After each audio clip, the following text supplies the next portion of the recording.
সেই নবী হাসরের ময়দানে বলবে, উম্মত আমি তোমার জন্য 23 বছর কেঁদেছিলাম, তায়েফের পাথরের আঘাতে পিঠ চালনির মতো রক্তে ছিদ্র ছিদ্র হয়ে গেছে, আমি ক্ষুধার কষ্টে পেটে 2টা পাথর বাঁধছিলাম, আমি উহুদের দান দান শহীদ করা রক্ত নিয়ে উহুদের ময়দানে ঘন্টার পর ঘন্টা বেহুশ পড়েছিলাম, আমার ঘরের চুলায় 3 মাস লাগাতার আগুন জ্বলে নাই, রান্না করা কোনো খাবার আমি নবী খাই নাই, বিনিময়ে আজ তুমি কি আমল নামা নিয়ে আসছো?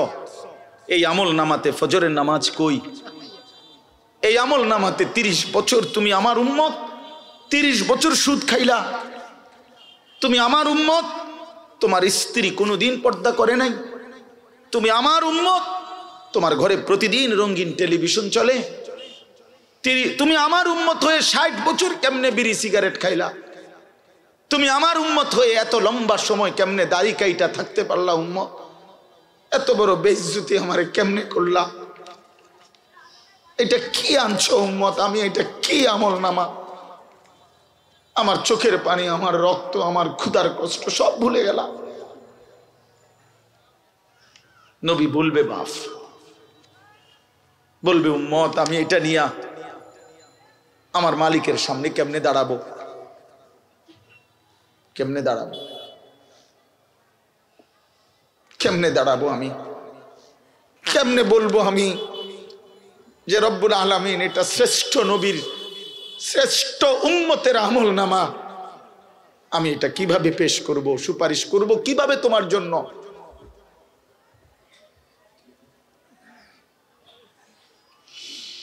হায় মুসলমান, যদি কলিজা ছিঁড়ে বলতে পারতাম,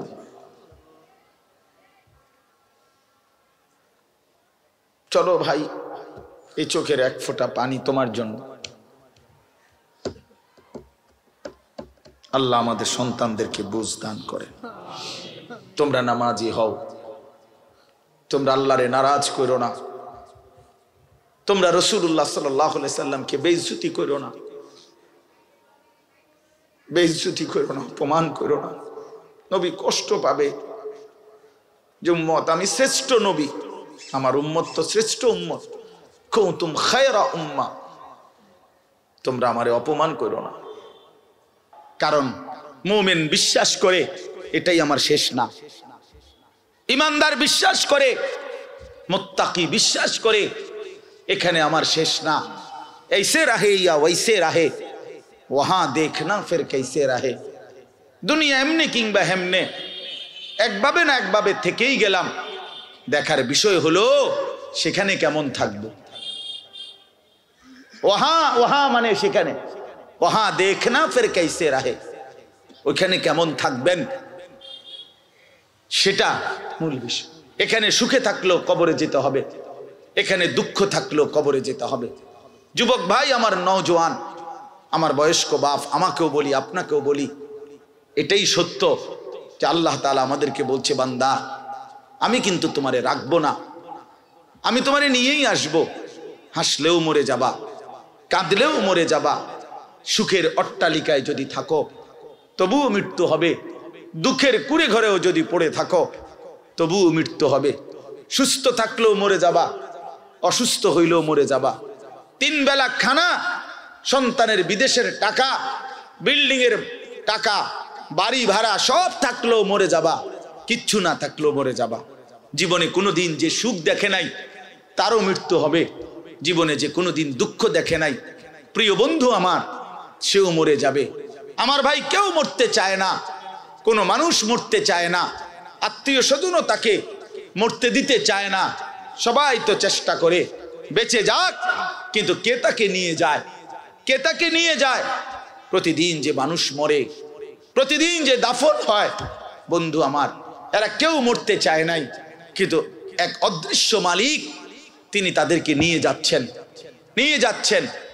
অতএব প্রিয় বন্ধু, প্রিয় বাপ, সবার কাছে অনুরোধ, আপনাদের এই ভাই আমি আমার সহ আপনাদেরকে অনুরোধ করলাম, গুনাহ ছেড়ে দেন, আল্লাহর নাফরমানি ছেড়ে দেন। বাপ, এই ছেলেরা, বাপ তোমরা জানো না, আল্লাহকে বাদ দিয়ে এই দুনিয়া নিয়ে ব্যস্ত থেকে বারবার বলছি আমি যুবক তোমাদেরকে, অচিরেই তোমরা দেখবা মাতৃভূমি, নিজের এই মাতৃভূমিতে আজকে একদিন শুনছি ফিলিস্তিন, একদিন শুনছি রোহিঙ্গা, একদিন শুনছি কাশ্মীর, আজ দেখলাম নিজ মাতৃভূমি শহীদের রক্তে রঞ্জিত। তাইলে তাহলে কিসের আশায় মোবাইল টিপো? নারী দেখো, ছবি দেখো, অশ্লীল দৃশ্য দেখো। কে তোমার এত নিরাপত্তা দিয়ে দিল যে তোমার কোনো মুসিবত আসবে না, তোমার কোনো বিপদ হবে না, তোমার উপরে কোনো জুলুম হবে না, তুমি কোনোদিন নির্যাতিত হবে না? তোমরা এই নিশ্চয়তা কেমনে পাইলা? যে কারণে তোমরা এইভাবে পাগল হয়ে গেছো। সারা দিন নাই, রাত নাই, অগণিত ছেলে মাশাআল্লাহ তোমরা এখানে বসছো, অসংখ্য ছেলে তোমরা বাপ এক ওয়াক্ত নামাজ পড়ো না। তুমি এত বড় নিকৃষ্ট কেমনে হইলা? কোনদিন ফজরের নামাজ পড়ো না, এত বড় হাইওয়ান কেমনে হইলা বাপ? আল্লাহকে এভাবে ভুলে গেলা, ইসলামকে এভাবে ছেড়ে দিলা, আল্লাহর কোরআনকে এভাবে ত্যাগ করলা, রাসূলুল্লাহ সাল্লাল্লাহু আলাইহি সাল্লামের 23 বছরের চোখের পানিকে এভাবে ছুড়ে দিলা। নবী 23টা বছর টানা কানছে, এশার পর থেকে ফজরের আজানের আগ পর্যন্ত নবীজি উম্মতের জন্য দাঁড়ায়া দাঁড়ায়া, আম্মাজান আয়েশা বলছে দাঁড়ায়া দাঁড়ায়া কানছে আর দোয়া করছে, হাত্তা তাওয়াররামাত, সারা রাত কানতে কানতে নবীজির 2টা পা মোবারক ফুলে ফুলে গেছে।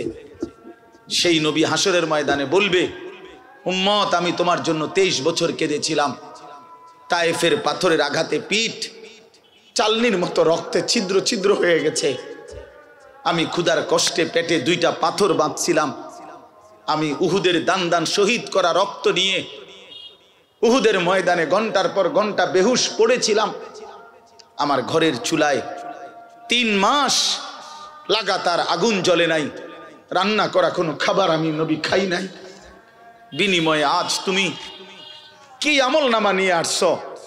এই আমল নামাতে ফজরের নামাজ কই? এই আমল নামাতে 30 বছর তুমি আমার উম্মত 30 বছর সুদ খাইলা, তুমি আমার উম্মত, তোমার স্ত্রী কোনোদিন পর্দা করে নাই, তুমি আমার উম্মত, তোমার ঘরে প্রতিদিন রঙিন টেলিভিশন চলে, তুমি আমার উম্মত হয়ে 60 বছর কেমনে বিড়ি সিগারেট খাইলা, তুমি আমার উম্মত হয়ে এত লম্বা সময় কেমনে দাড়ি কাইটা থাকতে পারলা উম্মত, এত বড় বেইজ্জতি আমারে কেমনে করলা? এটা কি আনছো উম্মত? আমি এটা কি আমল নামা? আমার চোখের পানি, আমার রক্ত, আমার ক্ষুধার কষ্ট সব ভুলে গেলাম। নবী বলবে বাপ, বলবে উম্মত আমি এটা নিয়া আমার মালিকের সামনে কেমনে দাঁড়াবো? কেমনে দাঁড়াবো? কেমনে দাঁড়াবো? আমি কেমনে বলবো আমি যে রব্বুল আলামিন এটা শ্রেষ্ঠ নবীর শ্রেষ্ঠ উম্মতের আমল নামা, আমি এটা কিভাবে পেশ করব, সুপারিশ করব কিভাবে তোমার জন্য?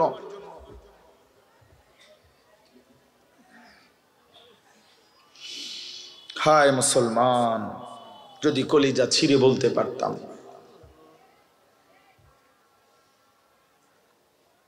চলো ভাই এই চোখের এক ফোঁটা পানি তোমার জন্য। আল্লাহ আমাদের সন্তানদেরকে বুঝ দান করে। তোমরা নামাজি হও, তোমরা আল্লাহরে নারাজ করো না, তোমরা রাসূলুল্লাহ সাল্লাল্লাহু আলাইহি সাল্লামকে বেইজ্জতি করো না, বেইজ্জতি করো না, অপমান করো না। নবী কষ্ট পাবে যে উম্মত আমি শ্রেষ্ঠ নবী, আমার উম্মত তো শ্রেষ্ঠ উম্মত, কুনতুম খায়রা উম্মাহ, তোমরা আমারে অপমান করো না।